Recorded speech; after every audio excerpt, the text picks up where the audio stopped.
Путин всех переиграл. Опять. По крайней мере, если верить российским СМИ. Инициатива российского президента должна повергнуть Запад в затяжную депрессию, утверждают журналисты Russia Today. Если конкретнее, то по инициативе президента все российские компании якобы перестанут выплачивать займы банкам стран, применяющим санкции против Российской Федерации. То-то Запад попляшет. Сенсационную новость немедленно растиражировали другие российские медиа, снабдив красочными метафорами. Шок для Запада и США. Путин поставил Запад в положение змеи, которая ест свой хвост. Экономический циклон нового закона России.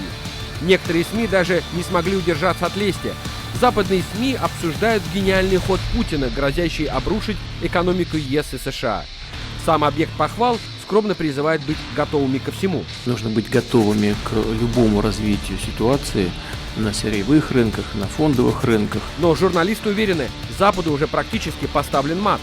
Откуда же такая убежденность? Собственное расследование провели блогеры и выяснили. Российские журналисты ссылаются на франкоязычный портал Agora Vox. Это открытая площадка, где пробуют себя в аналитике непрофессиональные обозреватели. Сенсационную новость о Путине опубликовал пользователь, пишущий под псевдонимом. Его статья – это перевод исследований некой сестры Терезы из конспирологического ордена Сорчефаал.